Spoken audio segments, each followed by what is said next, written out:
పిత పుత్ర పవిత్రాత్మ నామమున ఆమేన్. ప్రియులారా, మనందరం కూడా లూకాసు వార్త 1వ అధ్యాయము వచనములు 57 నుంచి చదువుకుందాము. ప్రసవ కాలము రాగానే ఎలిషబెతమ్మ కుమారుని కనెను.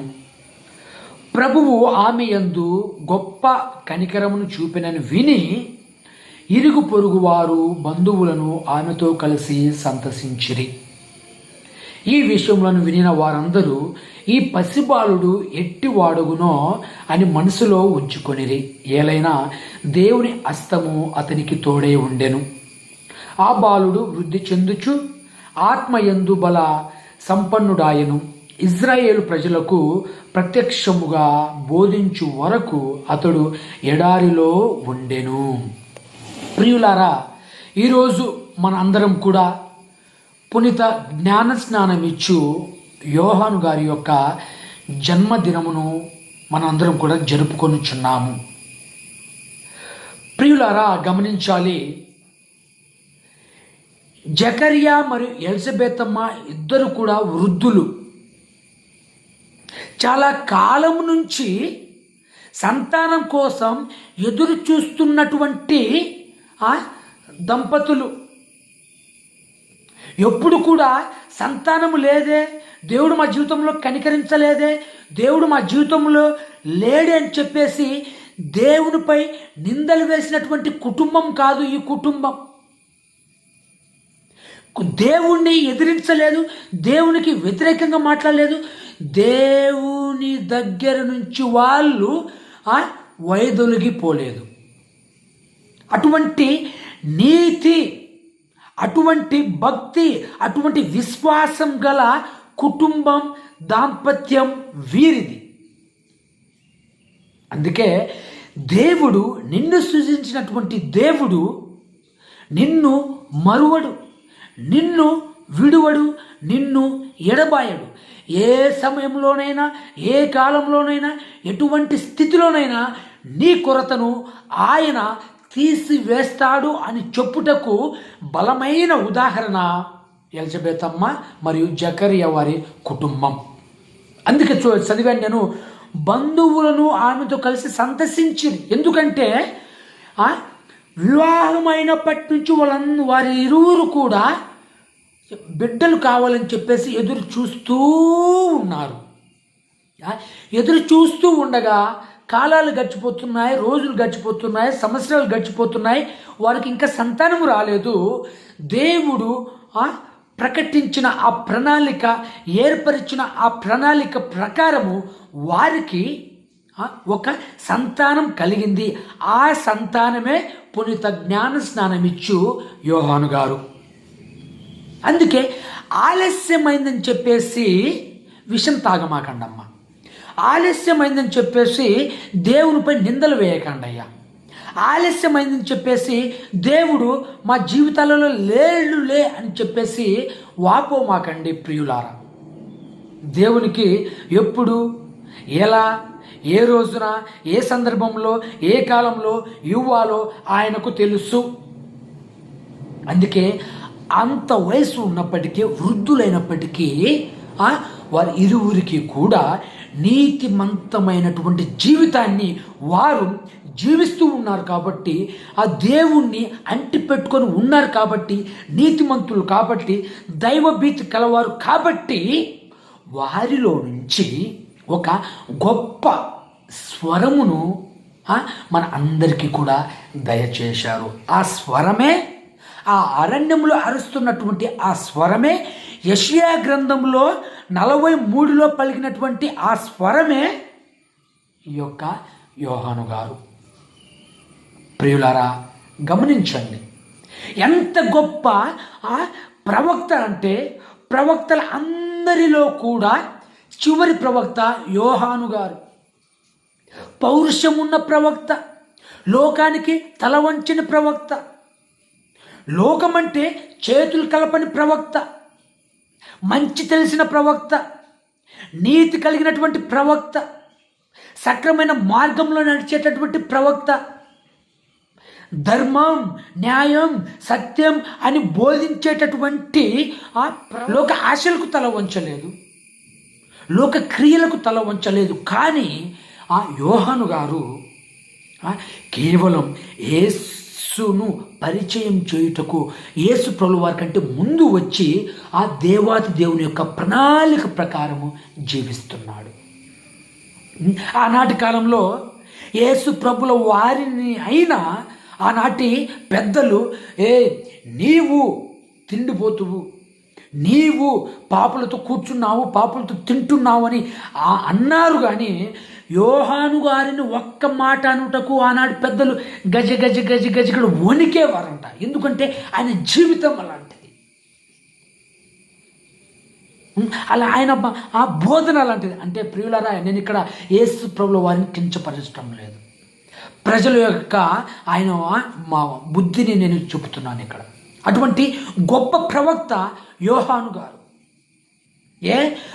ఆనాటి కాలంలో ఆయన ఈ యొక్క రాజకీయ నాయకులతో కలిసి రండయ్య అని చెప్తే నేను మీతో కలుస్తున్నాను, మీకు పార్టీలో నేను జాయిన్ అవుతాను అని ఒక్క మాట చెప్పిన ఆయనకు పెద్ద పెద్ద వేదికలు వేసి ఆయనకు చోటిస్తారు.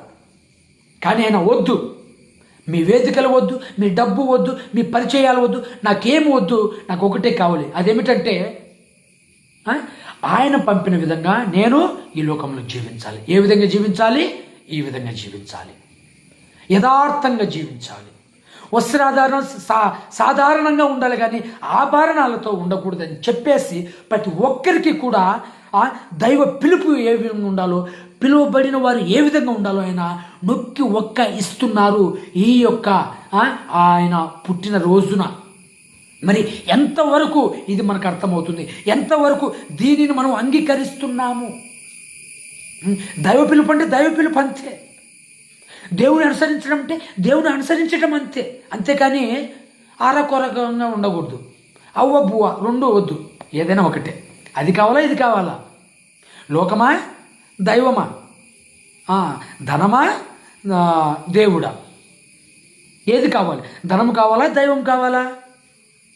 పరిచర్య కావాలన్నా పాపులతో లీనమైపోతావా? ఆలోచించుకోవాలి ప్రియా సహోదరి సహోదరు. అందుకే ఆయన గంభీరత, ఆయన జీవన శైలి ఎంతోమందికి ఆదర్శంగా నిలవబడింది, నిలిచింది కూడా. ఆ విధంగా జీవించినటువంటి పౌరుషం గల ప్రవక్త పునీత జ్ఞాన స్నానం ఇచ్చు యోహాను గారు. ఆయన ఇంకా ఏమంటాడు అంటే ఆయన యొక్క దీనత్వం చూడండి. యోహాను సువార్త 1:27లో నా తర్వాత వచ్చు వ్యక్తి ఆయనయే, నేను ఆయన పాదరక్షలు ఇప్పుటకైనను యోగ్యుడను కాను అని సమాధానం ఇచ్చాను. ఇంత పౌరుషం, ఇంత విశ్వాసం, ఇన్ని అంటే యేసు ప్రభువు వారి ముందు వచ్చిన ఎంతోమంది చేత మెస్సయ్యలాగా పిలువబడినప్పటికీ కూడా ఈయన నేను కాదన్నాడు. నేను కాదయ్యా, నేను ఆయన పాదరక్షలు ఇప్పుటకు కూడా నేను సరితూగనయ్యా, యోగుడని కాదయ్యా, అనర్హుడనయ్యా, నేను కాదయ్యా సామి అని చెప్పేసి యోహాను గారు పలుకుతున్నారు. మరి ఆ ప్లేస్లో నువ్వు నేను ఉంటే నేనే క్రీస్తును, అయ్యో నేనేనయ్యా మరియమ్మతో కుమారుడిని, నేనే, రండి నన్ను ఆరాధించండి, నాపై పూలు వేయండి, నన్ను పెద్ద పెద్ద రథాలలో నా ఊరేగింపు చేయండి అని చెప్పేసి మనం ఆపోతాం. కానీ ఈయన ఆ విధంగా చేయట్లేదు. నేను కాదు, నేను కాదయ్య అసలుకు, అమ్మా నేను కాదమ్మా, నేను యేసయ్యను కాదమ్మా, నేను యేసయ్యను అస్సలు కాదు, నేను కాదమ్మా, నా తర్వాత వస్తాడమ్మా, ఆయన కోసం ఎదురు చూడండి అమ్మా, అయ్యలారా ఆయన కోసం ఎదురు చూడని చెప్పేసి యోహాను గారు యొక్క దీనత్వం చూడండి. నేను ఆయన యొక్క పాదరక్షలు ఇప్పుటకు కానీ అది కూడా కాను.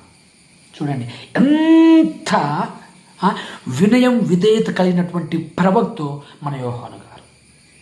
మనమైతే ఇచ్చులోకి వెళ్తామండి, నేనే అని చెప్పుకుంటుంటాం. మనం ఏం నేర్పిస్తుంది ఈ జననం మనకు? ఏం నేర్పిస్తుంది తల్లి శ్రీసభ మనకు? ఈయనలాగా ఉండాలని నేర్పించట్లేదా తల్లి శ్రీసభ మనకు? ప్రియులరా, అదేవిధంగా మనం అందరం కూడా యోహాను 1:37 చూసుకుంటే, అది విని ఆ ఇద్దరు శిష్యులు యేసును వెంబడించిరి. అంటే యేసు ప్రభుల వారు నడిచిపోవచ్చుండగా ఆయనను చూసినటువంటి యోహాను గారి యొక్క శిష్యులు ఇద్దరు ఇక్కడి నుంచి వెళ్ళి అక్కడ జాయిన్ అవుతున్నారు. అక్కడ జాయిన్ అవుతే యోహాను గారు నీలాగా నాలాగా మనలాగా అసూయకు ఆయన యోహాను గారు. మనమైతే ఇచ్చులోకి వెళ్తామండి, నేనే అని చెప్పుకుంటుంటాం. మనం ఏం నేర్పిస్తుంది ఈ జననం మనకు? ఏం నేర్పిస్తుంది తల్లి శ్రీసభ మనకు? ఈయనలాగా ఉండాలని నేర్పించట్లేదా తల్లి శ్రీసభ మనకు? ప్రియులరా, అదేవిధంగా మనం అందరం కూడా యోహాను 1:37 చూసుకుంటే, అది విని ఆ ఇద్దరు శిష్యులు యేసును వెంబడించిరి. అంటే యేసు ప్రభుల వారు నడిచిపోవచ్చుండగా ఆయనను చూసినటువంటి యోహాను గారి యొక్క శిష్యులు ఇద్దరు ఇక్కడి నుంచి వెళ్ళి అక్కడ జాయిన్ అవుతున్నారు. అక్కడ జాయిన్ అవుతే యోహాను గారు నీలాగా నాలాగా మనలాగా అసూయకు ఆయన బానిస అవ్వకుండా వెళ్ళనివయ్యా, ఆయన నిజమైన దేవుడు, ఆయన దగ్గరికి వెళ్ళాలి, నేనంతా వేస్తాయ్యా, ఆయన దగ్గరికి వెళ్ళండి అయ్యా, ఆయన కోసమయ్యా నేను కూడా ముందు వచ్చింది అని అనుకొని ఆయన వాళ్ళిద్దరు వెళ్ళినా వారిని ఏమీ అనలేదు. అది మనమైతే రా ఎక్కడికి వెళ్ళేది, అక్కడికి వెళ్తే నేను నాశనం చేసేస్తాం, నీ యొక్క రూపం మార్పులు లేకుండా చేసేస్తామని చెప్పేసి వారి మీద మనం కక్షలు తీసుకుంటాం. కానీ యోహాను గారు వెళ్ళని, ఆయన నిజమైనటువంటి గొర్రెపిల్ల అని చెప్పేసి ఆయన దగ్గర ఉన్నటువంటి శిష్యులు వెళ్తుంటే వెళ్ళని అని చెప్తున్నాడు. చూడండి, ఇంతకన్నా ఏం కావాలండి సేవకు? ఇంతకన్నా ఏమో కావాలండి ఇంకా పరిచర్యకు? అందుకే నేనేమంటానంటే, ఆయనను ఆయన అదృష్టం చేసుకొని యేసు పౌల వారిని ఇతరులకు అందజేస్తున్నాడు.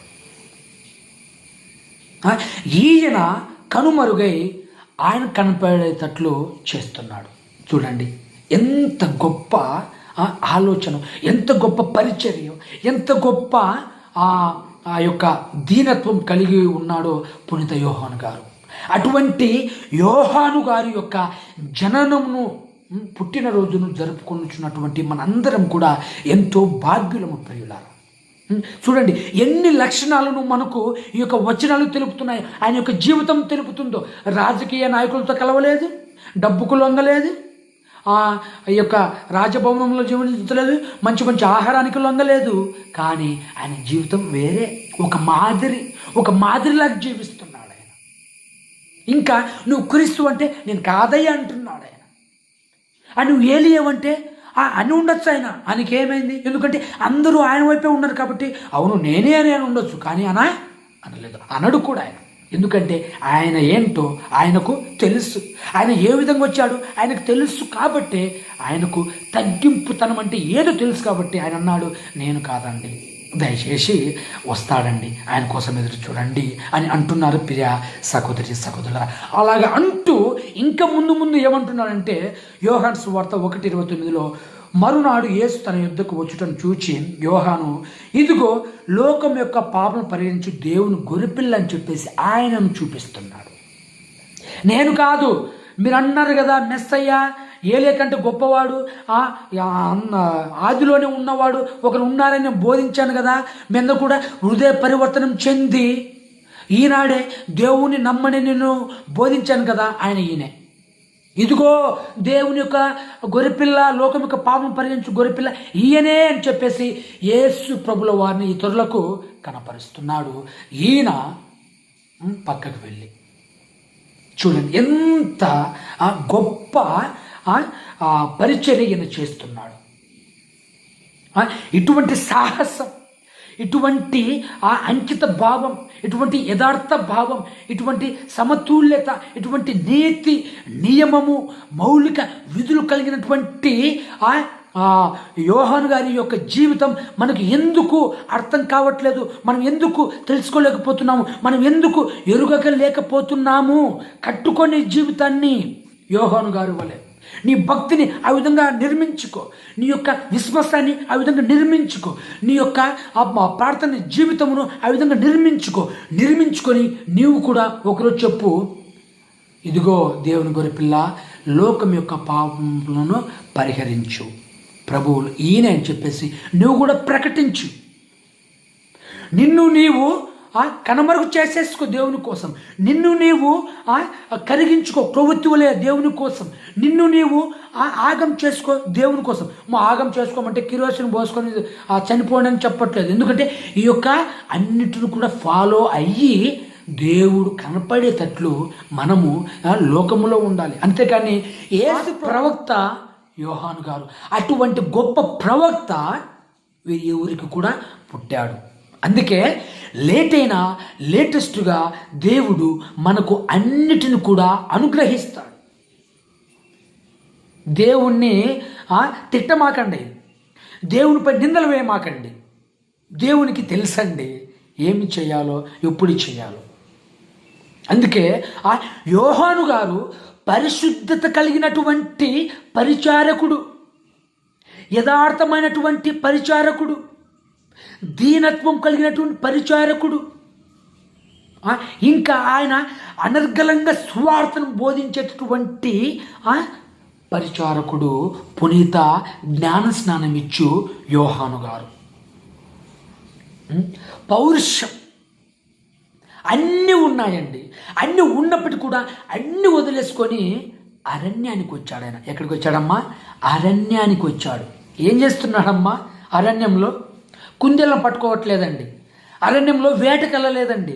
అరణ్యానికి ఆయన వెళ్ళింది వేటకు కాదు, మాంసానికి కాదు, అడవి పందుల కోసం కాదు, మిగతావి వేటి కోసం కాదు.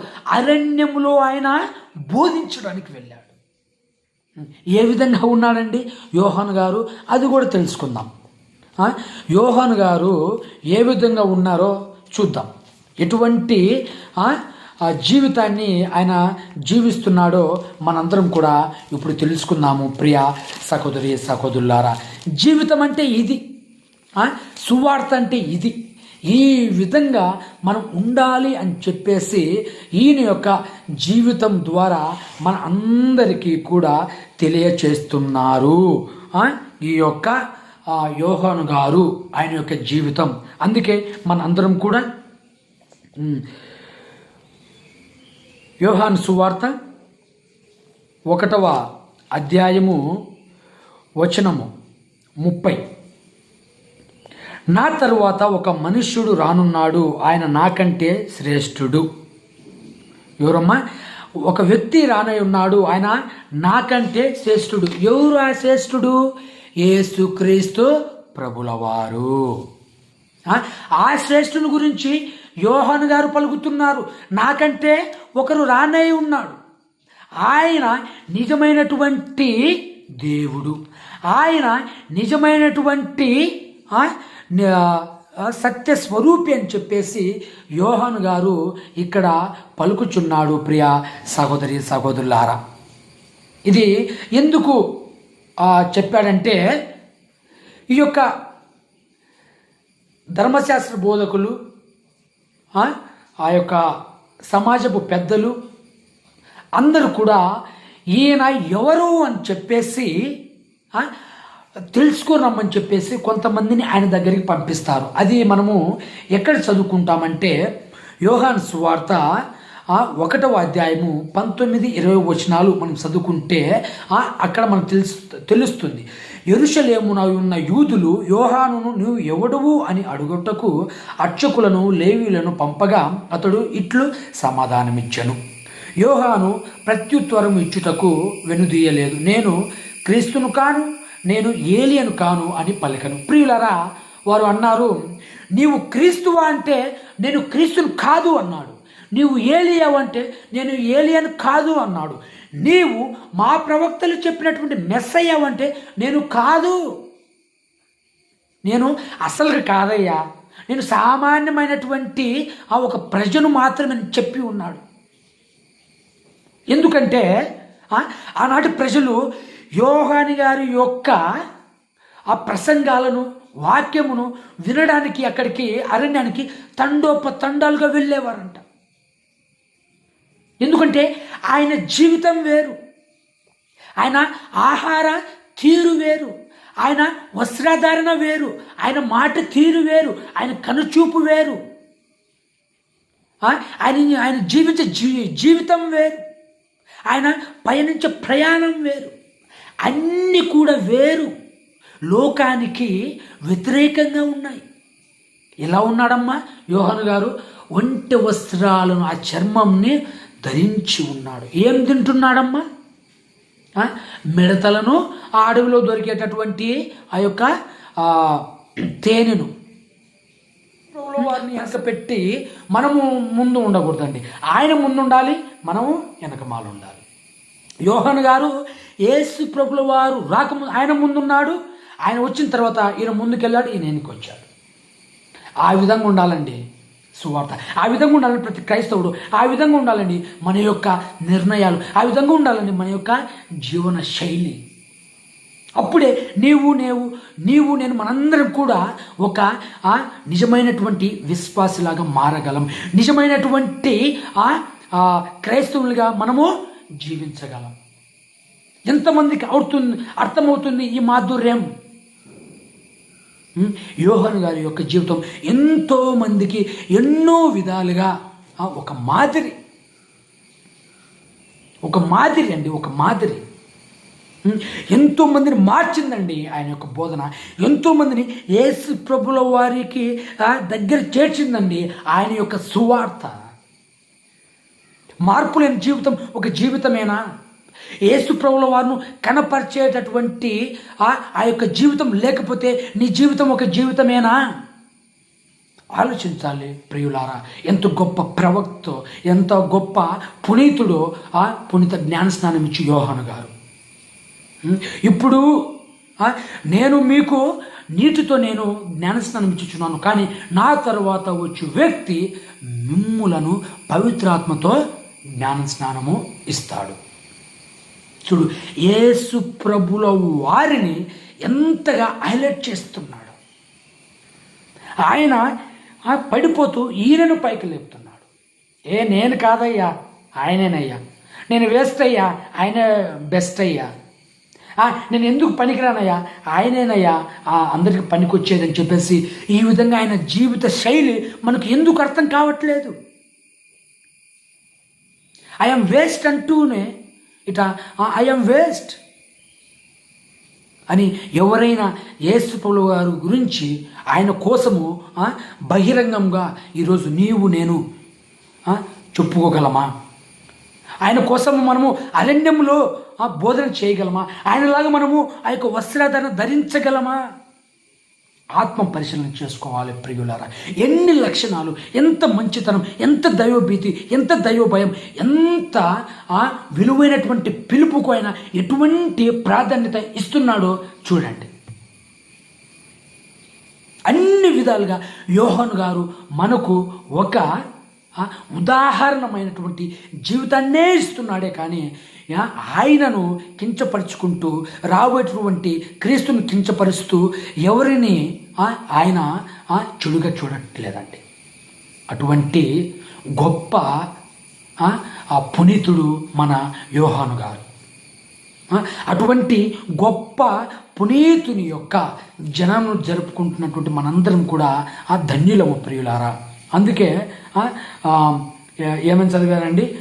ఈ పసిబాలుడు ఎట్టివాడగును అని మనసులో ఉంచుకొని, ఎట్టివాడగును అంటే చూడండి, ఎట్టివాడగును అని వారు మనసులో అనుకున్నారు. ఏ విధంగా ఆయన జీవించాడో అందరికీ తెలుసు. ఏ విధంగా జీవించాడో అందరికీ తెలుసు. అందుకే మన జీవితాల్లో జన్మించేటటువంటి, మనకు పుట్టబోయేటటువంటి, మనకు పుట్టినటువంటి ప్రతి ఒక్కరికి కూడా ఈ లోకంలో నీకు అంటూ ఒక పరిచర్య ఉంది, ఒక పని ఉంది. దైవ రాజ్యంలో నీకంటూ ఒక వర్క్ ఉంది. దానిని నువ్వు గమనిస్తున్నావా?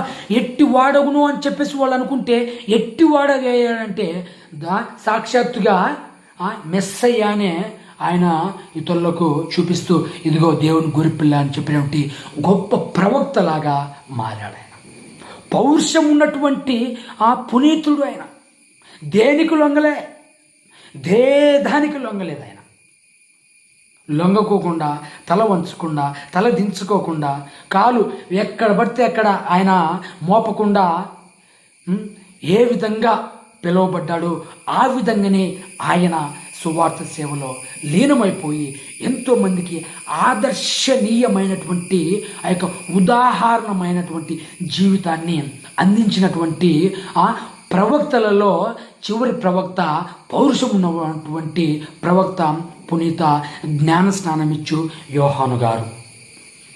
కావున ప్రియ సహోదరి సహోదరులారా, మనము కూడా ఈ పండుగ రోజున ఆయన యొక్క మధ్యస్థ ప్రార్థన వేడుకుంటూ, ప్రభువా మమ్ములను కూడా మీ యొక్క సేవకుని వలె మమ్ములను కూడా మార్చండి అని చెప్పేసి మనము యొక్క ఆ ఉజ్జీవమైనటువంటి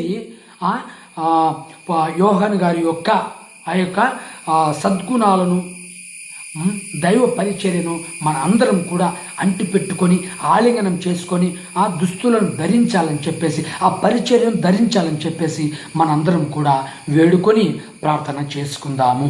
దేవుడు మనందరినీ కూడా దీవించునుగాక. ఆమేన్.